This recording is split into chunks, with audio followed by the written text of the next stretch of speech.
안녕하세요. 오늘 하루도 걸림없고 보람 가득한 행복한 날이 되기를 축원합니다.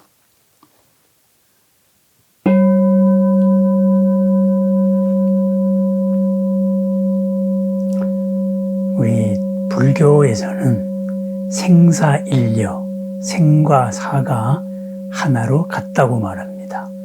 왜 생과 사가 하나로 같을까요? 영원한 삶밖에 없기 때문에 그렇습니다. 영원하게 사는 겁니다. 다만 부처님이 되면은 한계 속에 갇혀서 괴롭지 않게 영원히 살 뿐이고, 그래서 한계 속에 갇히지 않으니까는 윤회하지 않습니다. 그러니까 태어나지도 않고 죽지도 않은 영원한 삶, 불사의 삶을 사는 것이고, 우리 중생은 끝없이 한계 속에 갇혀서 사라지면서 살아갑니다. 사라지는 삶, 중생의 삶이고, 살아가는 삶, 부처님의 삶입니다. 끝없이 형태와 모양에 갇혀서 사라지는 삶이 우리들의 삶이라면은 그러한 한계 없이 그냥 그대로 여여하게 온 법계와 그대로 더불어 자유로운 삶, 바로 부처님의 삶입니다. 그래서 우리는 생사일려입니다. 영원히 살기에 마찬가지입니다. 우리 속에 부처님의 그러한 속성을 가지고 있으면서 우리는 부처님으로 살지 못하고 중생으로 한계 속에 갇혀 산다 이거죠. 그렇다면은 그런 부처님이 됐을 때 이야기는 다음으로 하더라도 지금 당장 우리들이 마주하는 여러 가지 탄생이라든가 죽음이라든가 이런 거를 어떻게 봐야 될까요? 그렇습니다. 그것 또한 마찬가지입니다. 끝없이 옷을 바꾸면서 우리는 살아갑니다. 그냥 죽어버리면 끝 아니냐 이렇게 얘기해요. 그렇지 않습니다. 이 몸 속에 뭔가가 있다. 그죠? 육체적인 거에 뭔가가 있다라고 많이들 생각을 합니다. 그렇지 않다 이겁니다. 육체는 빌려 쓰고 있는 옷일 뿐입니다. 우리가 정보라면은 이 육체는 이 정보를 담는 컴퓨터 하드웨어입니다. 하드웨어에 따른 소프트웨어가 갖춰져 있습니다. 그렇습니다. 몸이라는 색이라는 하드웨어에 마음작용이라는 소프트웨어가 갖춰져 있습니다. 그것을 우리는 식이라고 말합니다. 그 식에 담겨있는 정보, 바로 우리들이 업입니다. 그 식의 가장 밑바탕, 소프트웨어가 설계되는, 소프트웨어를 설계하는 가장 밑바탕, 그것을 제8식 알아야식이고 알아야식의 번뇌 없는 모습이다 이렇게 말합니다. 그렇습니다. 그렇다면은 우리가 태어난다는 것은 무엇일까요? 새로운 옷을 입고 나오는 겁니다. 그러면은 죽는다는 것은 뭐예요? 이 옷을 벗는 겁니다. 그렇다면은 죽으면은 다 그뿐 아니냐 이렇게 이야기합니다. 그렇지 않습니다. 여러 연구에 의하면은 우리의 육체가 죽었을 때, 뇌사가 되었을 때, 뇌파가 정지했습니다. 이 생리작용을 일으키는 뇌의 정기적인 흐름이 멈췄습니다. 그런데 그때의 생각작용이 있습니다. 그것은 수많은 의사들에 의해서 연구가 되어 왔습니다. 임사체험, 근사체험에 대한 연구였지요. 그랬습니다. 이 몸은 빌려 쓰고 있는 옷을 멈추더라도 이어지는 뭔가가 있습니다. 그 이어지는 뭔가, 그것을 우리는 업이라고 말합니다. 한계 속에 갇혀있던 우리들의 업, 우리들의 마음이 한계를 벗어난 상태, 그것이 바로 죽음입니다. 그렇다면 탄생은 뭐겠어요? 그러한 과정에서, 중간 과정에서 다시 머물다가 새롭게 형체를 찾아가지고 새로운 조건 속으로 들어오는 것이 우리들의 삶입니다. 그렇다면 어떻게 들어오느냐? 누가 심판해서 들어오느냐? 누가 너 어디 가거라 그래서 가느냐? 그렇지 않습니다. 내가 가장 좋게 보이는 곳으로 찾아온 것이 현재 내가 태어난 것입니다. 가장 좋게 보여서 가는 데가 천당이고 지옥입니다. 천상 세계와 지옥, 그리고 인간 세상. 우리는 지금 이 삶을 선택해서 왔습니다. 선택해서 온 삶이 좋은 삶일 수도 있고 또는 불만족스러울 삶일 수도 있지만은 누가 이쪽으로 보낸 것이 아닙니다. 내가 온 것이다. 이것이 기본적인 세계관입니다. 기본적인 불교의 전제입니다. 그렇다면은 우리가 몸을 버렸을 때에도 똑같이 마찬가지 순서로 나아갑니다. 누가 어떤 심판자가 있어가지고 장부에 다 적어놨다가, 그죠? 너는 이러이러한 걸 했으니까 이런 벌을 받거라. 이러이러한 일을 했으니까 이렇게 천상세계에 가거라. 이러는 심판관이 있느냐? 그런 심판관은 없다. 이것이 가장 불교의 기본 입장입니다.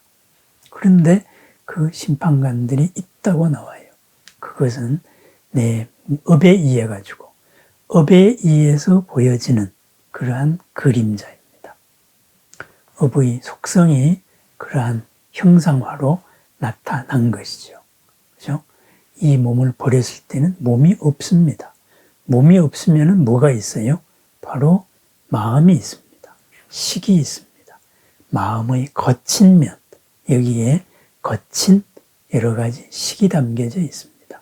그것을 의생신이다 이렇게 말합니다.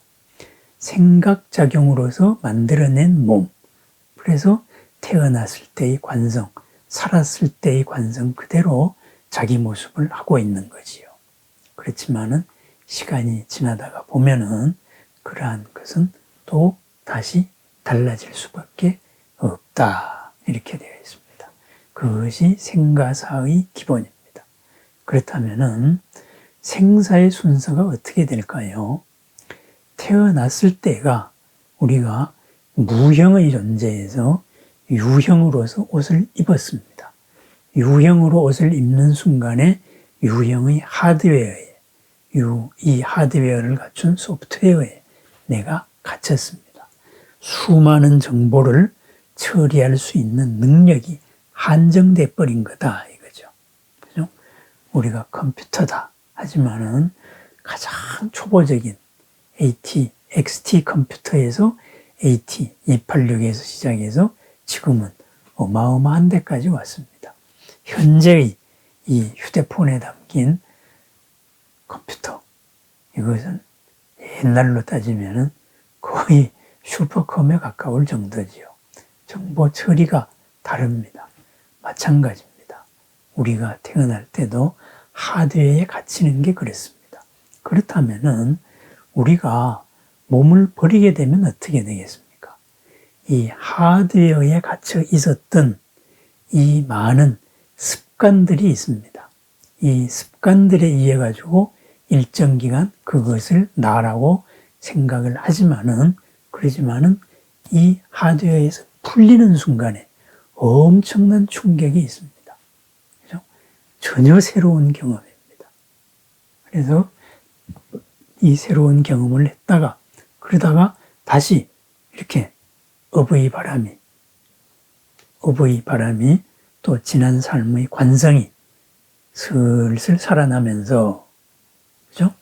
다시 이렇게 거칠게 형상을 또 갖추는 거죠. 그래서 몸을 버린 다음에는 우리의 가장 본래적인 모습의 체험도 했다가 그러다가 서서히 다시 자기 업의 모습을 완전히 갖추게 됩니다. 그러다가 보니까 자기 업에 가장 걸맞는 그 장소를 찾아가지고 태어나게 됩니다. 천상세계로, 지옥의 업을 지은 사람이 천상세계로 가면은 그 평안함이 뜨거워서 견딜 수가 없습니다. 그래서 내려옵니다. 바로 자기 업, 유유상종으로 찾아가는 그런 공동체다. 이렇게 되는 거죠. 그렇다면은 이러한 불교적인 이런 생과 사, 여기에 대해서 우리가 하나 이제 생사일려다, 이런 이름으로 제가 한번 정리를 해보겠습니다. 오늘은 총론적으로 태어남과 죽음, 거기에 대한 이야기를 했습니다. 이 총론적인 거의 구체적인 과정은 어떻게 지금까지 정리되어 왔는가, 어떻게 수행 체험으로서 어떻게 정리되어 왔는가, 이것을 함께 소개하고, 그리고 어차피 닥칠 일을 우리가 함께 미리 알고 수행해 나가는 그런 자료로 삼았으면 좋겠습니다. 다행히도 20세기 후반부부터 20세기 중반부죠. 1980년대 이후로 의사들 사이에서도 이 죽음에 대한 죽었다가 살아난 의학적인 얘기, 거기에서 여러 공통된 연구들이 많이 정립이 되어 있습니다. 근데 그러한 연구들이 다 우리 부처님 가르침 속에서 이 기본 원리를 벗어나지 않습니다. 또 우리 앞선 선배들, 역대 조사들이 체험하고 정리를 한 그러한 생과 사 중간의 얘기에서 어긋나지도 않습니다. 우리의 길이 옳습니다. 연기적으로 밝혀진 이 진리, 그대로서 삼매 속에서 드러났던 그 생사의 모습 같습니다. 결국은 우리가 삶의 수행, 이 수행이 현재에도 이롭고 내생에도 이로운 겁니다. 바로 살아지는 삶에서 살아가는 삶으로 나아가는 과정에서 더 자유롭게, 더 유익하게, 더 평안하게 사라지는 삶으로 바뀌어가는 것이 우리들의 향상의 삶입니다. 마침내는 우리가 그런 한계를 벗어나서 영원히 자유롭게 사는 것이죠. 그렇습니다. 근래의 의학적인 연구들을 보태가지고 덧붙여서 지금까지 교학적인 그리고 체험적인 여러 사람들의 이런 이야기를 아울러서 삶과 죽음, 생과 사가 같은 이야기를 한번 순서적으로 나누어 보기로 하겠습니다. 원하옵건대 이 생사의 시리즈 이야기가 어떤 무엇을 위한 게 아니고 우리 자신의 진정한 행복과 자유로운 삶, 평안한 삶을 위한 디딤돌이 되었으면 좋겠습니다. 생사이력, 죽음을 걱정할 필요가 없습니다. 지금 내가 살고 있는 이대로가 바로 이어질 것이기 때문입니다. 언제나 어디서나 빛나는 삶, 언제나 어디서나 사랑의 삶, 연민의 삶, 보람과 공덕의 바라밀의 삶을 축원합니다. 감사합니다.